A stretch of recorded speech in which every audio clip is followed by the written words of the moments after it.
Hello, I'm Scott Bogey here with Josh Omega Level Thomas ahead of his fight against Cristian Lopez. How are you doing today? I'm doing all right, man. Doing just fine. And we're coming up to just about 2 weeks out. How do you feel ahead of your upcoming fight? I feel good, man. I feel good. I feel ready. Um, no injuries this camp. No, not even like Yeah, minor injuries like fractures or anything. Dude, I'm all set and done, man. Honestly, probably better than last camp. well, So that's I'm good. ready. I'm ready to roll out with those punches, man. And what have you really improved on since that last camp? A lot of my grappling is being improved now. So last the past two fights, my y'all as y'all can see, there was a lot of improvement on my striking, and Yeah, so I think I really had to circle back to my grappling, um especially after you know the results of the past two matches. So right now, as for my grappling, it's improving, and it could of course improve a little bit better, but grappling, y'all see, it'll be more improved, and it's gonna be more added into this fight than well, I don't want to jinx it. I don't get me wrong. I like to throw hands and shit. So we y'all might still y'all still see a lot of hands being thrown, but a lot of grappling is gonna be gonna happen in this fight.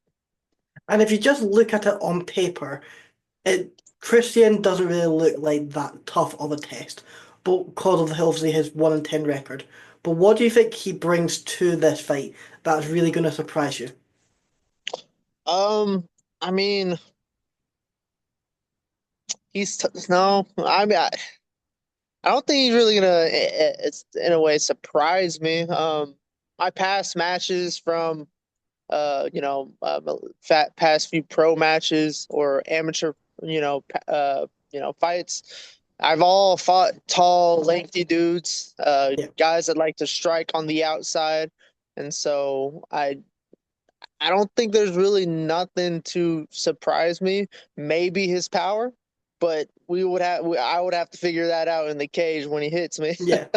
So that we're yeah, we'll see till then. But as of now, man, I think it's like any other guy that I fought in the past, man. Tall, lengthy dude, likes to strike from the outside. Not I'm not gonna say not too good at grappling. I think he's a blue belt. He might have some set of skills in the grappling, but definitely not better than me, I would say.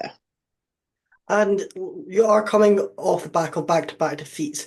Does that ever play into your mind coming into this fight, or do you just forget about that and you're going to showcase your skills? Ah, man, you gotta forget about that shit. Like, those are Yeah. losses. Those are lessons to be learned, man. This fight is what you need to be focused on. This fight, the only thing that you need to be focused on, and fuck the rest of the shit, and just move forward, right? That's all. That's how you're gonna move forward, man. Like you can't be can't be set on onto the past, dude. So nah, those past two fights, man, they got nothing on me, man. They got nothing on me.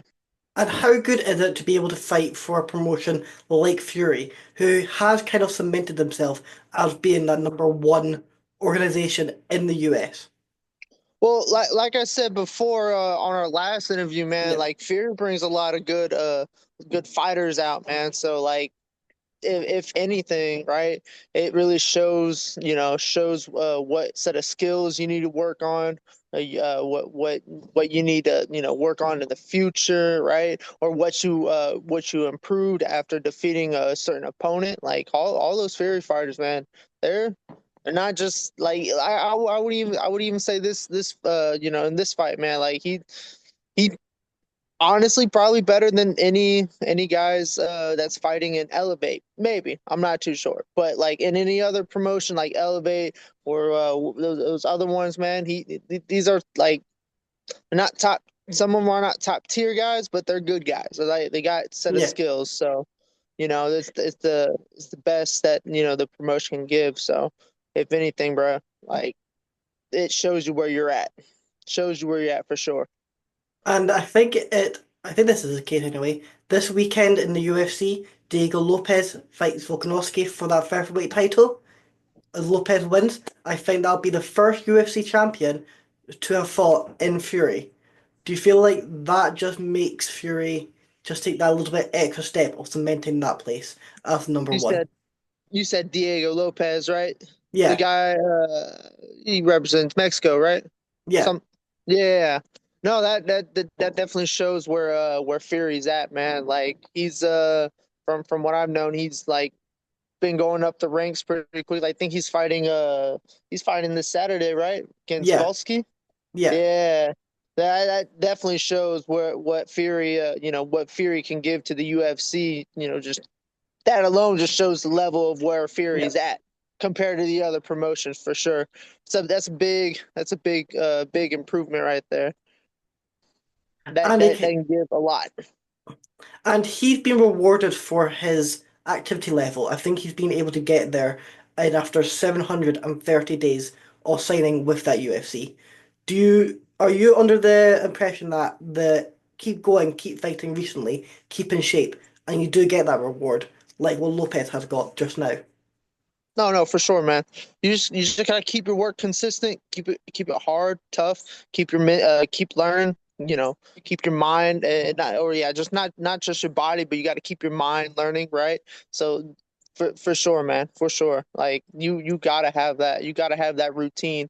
You break that routine, I mean, or if you don't have that routine, man, you're pretty much just sitting there, dude. You're not gonna improve. You're not gonna get into better. You're not gonna get any better fights, or you're just a sitting duck Yeah. in a way, I guess. So for sure, for sure, you got to keep it consistent. That is key. And then you have also started the 2025 quite busy. You had a fight back in February. You've got this fight in April. How many fights are you looking to have this year?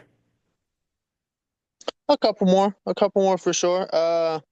We'll see how much we can get.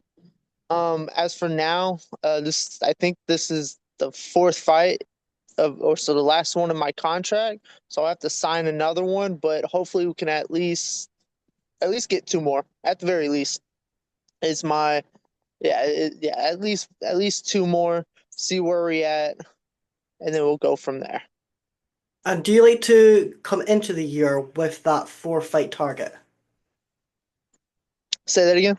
Do you like to come into the year with that target of four? You want to compete four times?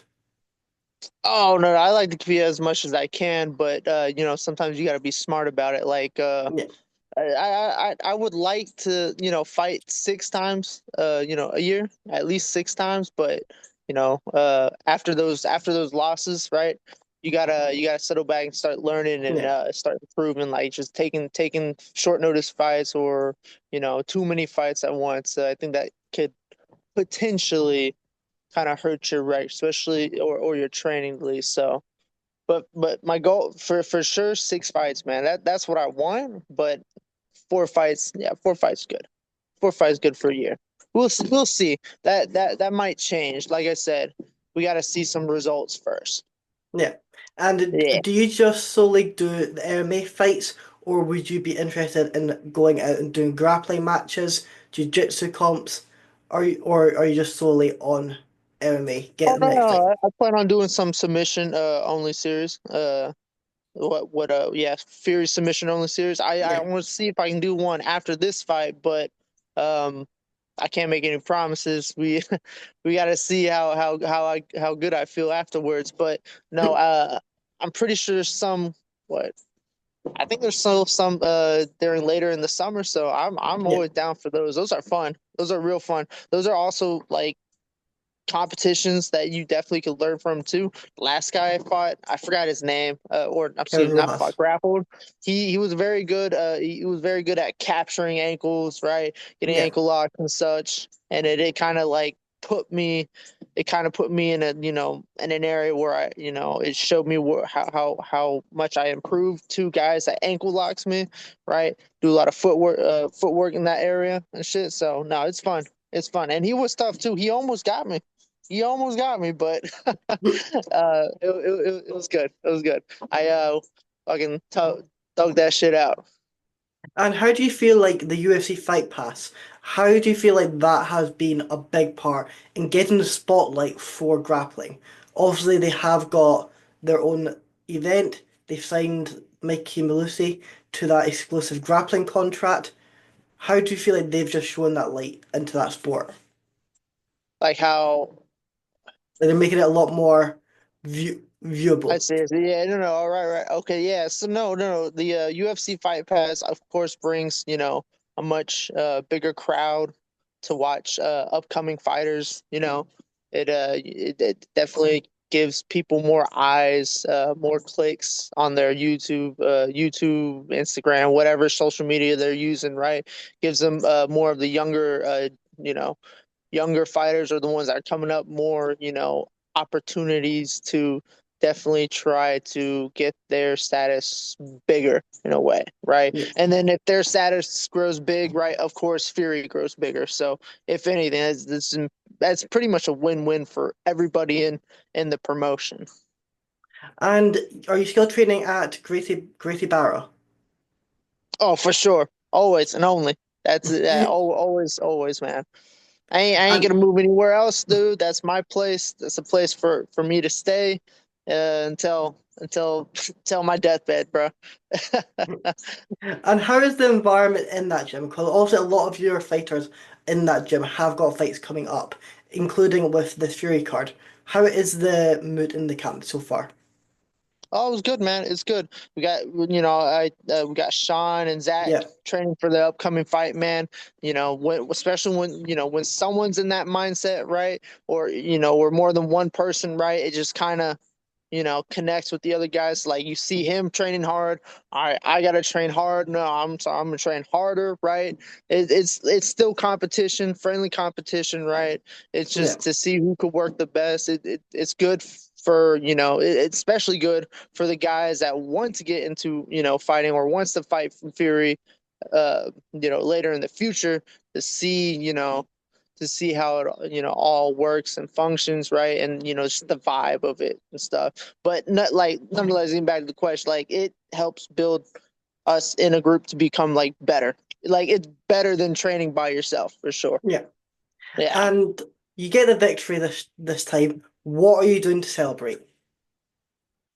Oh, afterwards? Yeah. Oh, dude, I'm just gonna eat sushi, man.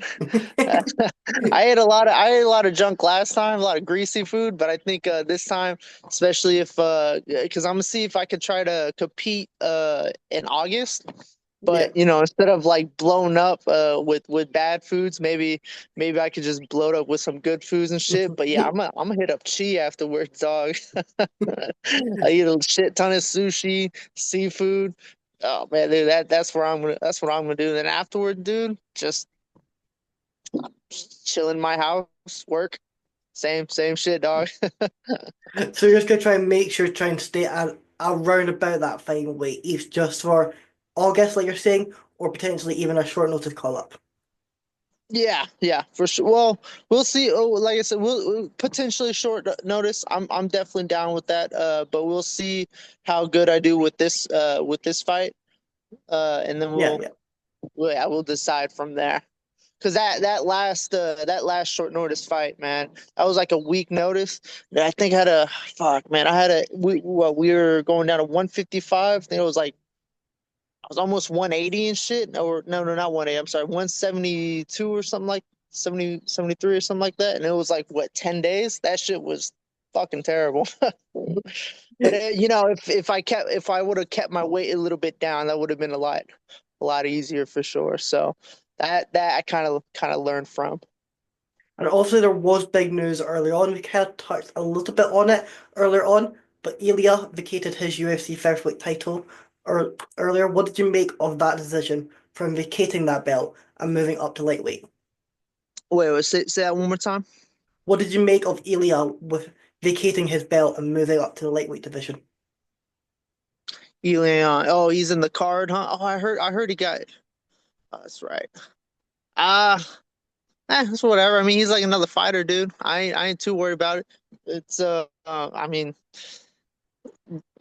like He a good fighter and stuff, and I'm not trying to shit on any other fighters or something, but like in the end of the day, man, like you're just another guy that I could potentially fight in the future, dude. You're nothing different. I mean, you're nothing different from the other guys. There's just two guys fighting in the cage, see who comes out champion or who comes out as the winner. So, I mean, that don't scare me or anything. Like I said, just it is what it is. He moved up, cool. Now you gave yourself a chance to be able to, opportunity for me to fight you or you fight me or whatever, wherever we're at, man. So it ain't nothing different. I don't Well, do nothing. thank you for coming on today. If you had to predict how you're going to get Christian out of that cage, what are you doing? Your highlight reel finish, what is it? Mm, let's see. Dude, man, we're done KO. No, you know what? Let's do a cool highlight finish would be a knockout from a slam. Any slam. It would be a suplex, high double leg, single leg carry, anything. Just a slam knockout would be a slam knockout would be dope as fuck. That would be cool. Hell yeah. Well, make sure you tune into the UFC Fight Pass. You can see Josh Thomas get that slam knockout against Cristian Oh Lopez, yeah. and you can see him pick up that victory as well. Is there anyone you're wanting to shout out, or anything else you're wanting to add? Everybody that supports me, man, supports me. Y'all know who y'all are, man. I want to shout out to all of y'all. Much love to y'all. I appreciate y'all sticking with me. And man, I can't wait to see y'all at the ring, man. I Exactly. appreciate it, Scott. Thank you for the interview.